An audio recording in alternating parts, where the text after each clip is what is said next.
എല്ലാ പ്രിയപ്പെട്ട സുഹൃത്തുക്കൾക്ക് നമസ്കാരം. ഒരു മാസം മുഴുവൻ ശിവപൂജ, ജലധാര, ഉദ്ദിഷ്ടകാര്യസിദ്ധി പൂജ, 4 ചൊവ്വാഴ്ച വജ്രകോശം വരാഹി ദേവി പൂജ ഉണ്ടായിരിക്കും. 4 ചൊവ്വാഴ്ച ഭദ്രകാളി ദേവി പൂജയും കുരുതി പുഷ്പാഞ്ജലിയും ഉണ്ടായിരിക്കും. സർവദോഷ പരിഹാരത്തിനും സർവൈശ്വര്യമായിട്ടും നടത്തിവരുന്നത്.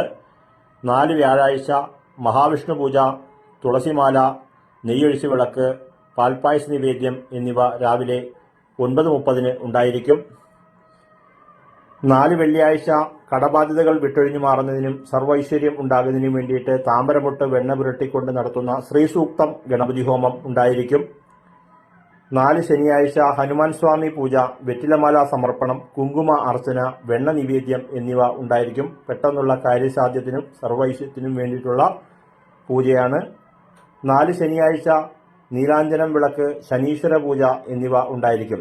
ശനിദോഷങ്ങൾ, കണ്ടകശനി ദോഷം, ഏഴരകണ്ഠകാല ശനി എന്നിവ പരിഹരിക്കുന്നതിനുള്ള പൂജയാണ്. നന്ദി, നമസ്കാരം.